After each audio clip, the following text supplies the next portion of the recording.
हाँ जी, good morning student. Today we are going to start with this lens maker formula. Firstly, I explain these three figure. After that, we'll go for the derivation.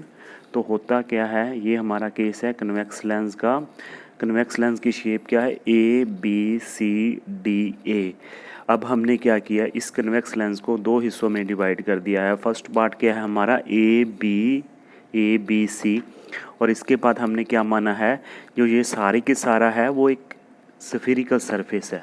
सारा का सारा spherical surface है, मतलब A D C is not existing for a time being. एक समय के लिए हम मान लेते हैं ए डी सी एग्जिस्ट नहीं कर रहा, तो ए बी सी सारा का सारा राइट हैंड साइड है.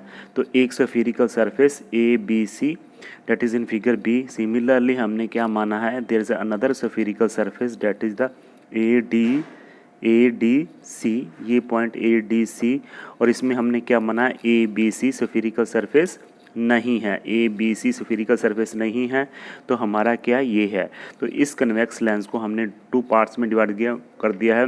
फर्स्ट में हमने A B C spherical surface exist किया है. सेकंड में हमने क्या किया है, A D C spherical surface exist कराई है.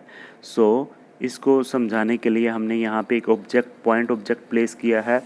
वहाँ से क्या एक लाइट इंसिडेंट होती है और स्ट्राइक करती है at point Q. So O से लेके यहाँ से incident light is going like this and it will strike at point Q. As this is the rarer medium similar to this one. तो ये हमारा रेयरर मीडियम है. तो क्या होगा, रेयरर मीडियम से जब रे ऑफ लाइट डेंसर मीडियम में जाएगी, it will refract by an amount. तो एक रिफ्रैक्ट होगी, वो किस डायरेक्शन में होगी, क्यू आर, वो होगी क्यू आर में. इस फिगर में देख लीजिए, जैसे रे ऑफ लाइट ऑब्जेक्ट ओ से गई, क्यू पॉइंट पे जब स्ट्राइक की, इट विल रिफ्रैक्ट. तो रिफ्रैक्ट होके ये इस डायरेक्शन में गई, क्यू आई वन. सो ये हमारा N1C1 नॉर्मल है इस सरफेस का. N1C1 सरफेस S1 का, this is only one spherical surface, उसको हमने S1 से डिनोट किया है. उसका नॉर्मल क्या है, N1C1. तो जब ये लाइट यहाँ पे आके इंसिडेंट लाइट स्ट्राइक की, तो क्या हो गया, तो ये रिफ्रैक्ट हो गई. ये रिफ्रैक्ट हो गई और टाइम बिंग हम क्या मान रहे हैं, ए डी सी एग्जिस्ट नहीं कर रही है, तो क्यू आई वन पे चला गया. Refracted light will go in this direction, making an angle of refraction R1 with this normal N1C1. Similarly, incident light भी normal के साथ एंगल बनाएगी. वो एंगल कितना होगा, I1. See this incident light, this is your normal line. और ये हमारा सेंटर ऑफ कर्वेचर है इस सरफेस का. तो इसका और पोल का जो ऑप्टिकल सेंटर का डिस्टेंस कितना होगा, R1. Okay, this is your N1 क्या है, refractive index of the air जो बाहर है, और N2 refractive index of this spherical surface S1. अब क्या हुआ, एक्चुअल में होता क्या है, हमारे पास ए बी सी के बाद एक और स्फेरिकल सरफेस है ए डी सी. तो ये लाइट ऐसे जाने की बजाय that mean Q I one जाने की बजाय आर पे जब ये रिफ्रैक्ट हुई, तो इसका मीडियम चेंज होगा. मतलब क्या है, इसमें ग्लास था, ग्लास से जब एयर जाएगी फिर रिफ्रैक्शन होगी. So it will not go like this Q R I one. Actual में ऐसे नहीं जाएगी, तो जाएगी कैसे, आर आई. सो आर आई जाने का मतलब ऐसे जा रही है. See the third figure number C. तो अब ये जब ऐसे जाएगी, so what will happen, it will refract R I by an angle. कितने एंगल से रिफ्रैक्ट होगी, वो एंगल है हमारा आर. ये एंगल इस लाइन का, डेट इज़ योर आर आई का, किसके साथ बन रहा है, अपने नॉर्मल के साथ. अपना नॉर्मल कौन सा है स्फेरिकल सरफेस का, C2N2. इस स्फेरिकल सरफेस का नॉर्मल है C2N2. तो जैसे रे ऑफ लाइट आर पॉइंट से बाहर की तरफ आएगी, मतलब मीडियम चेंज होगा डेंसर से रेयर, तो इट विल रिफ्रैक्ट होगी by an angle of R2 that is making with this normal, that is your C2N2. अब यहाँ पे एक पॉइंट नोट करने वाली है, वो क्या है बात, जैसे रे ऑफ लाइट RI1 थी, इस केस में देखिए RI1 ठीक है जी, यहाँ पे थी QI1।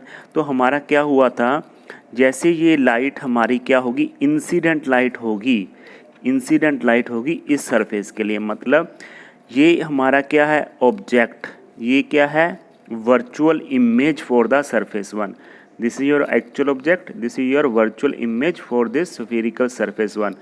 this virtual image will act like an object for the spherical surface 2। कहने का मतलब जो I1 है हमारा वो क्या काम करेगा, इसके लिए ऑब्जेक्ट का काम करेगा। तो जो रे ऑफ लाइट है ये देखिए, अगर हम इसको पीछे की तरफ एक्सटेंड करेंगे, तो अगर पीछे की तरफ एक्सटेंड करेंगे ये वाली डायरेक्शन में, तो रे ऑफ लाइट C2N2 के साथ कितना एंगल बना रही है, I2। फिर से बता रहा हूँ, this image made by surface S1 will act like an object। तो ये हमारा क्या है, incident light for the surface 1। Incident light का एंगल किसके साथ होता है, नॉर्मल के साथ, वो क्या है हमारी C2N2, और एंगल कितना है I2।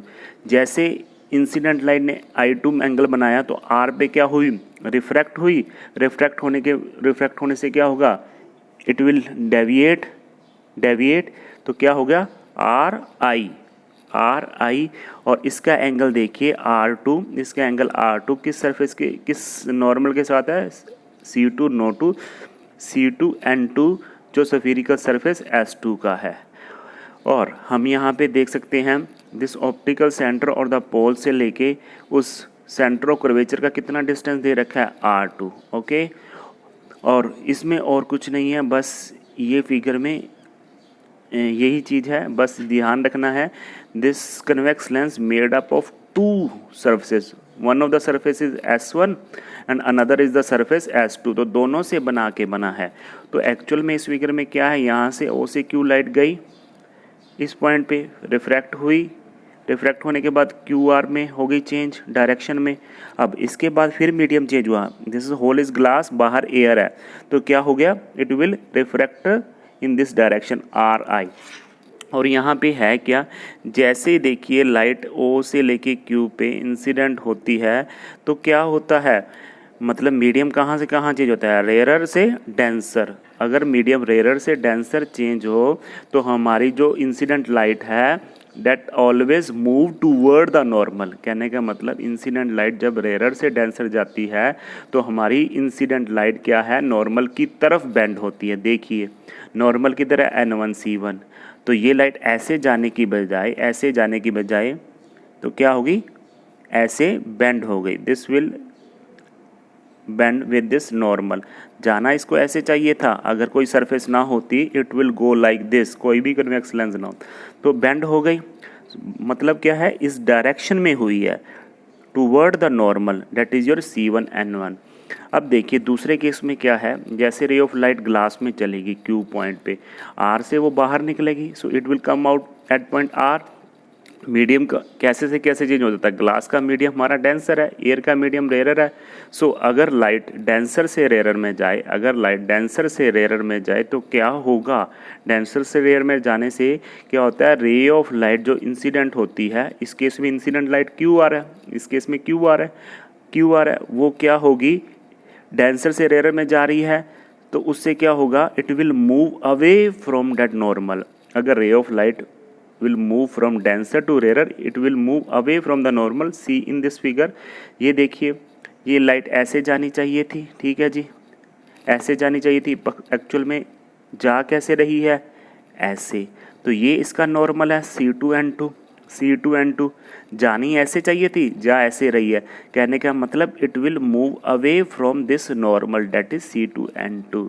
तो हमारे पहले केस में डेंसर से रेयरर में जा रही है रे of light, so it will move toward the normal, ये नॉर्मल की तरफ जा रही है। सेकंड केस में क्या है, डेंसर से रेयरर में जा रही है, तो क्या होगा, ये नॉर्मल लाइन है C2N2, so it will move away, उससे दूर जा रही है। इस केस में नज़दीक आ रही है इंसिडेंट लाइट, इस केस में वो दूर हो रही है, बिकॉज मीडियम चेंज हो रहा है, फर्स्ट में रेयरर से डेंसर और सेकंड में डेंसर से रेयरर।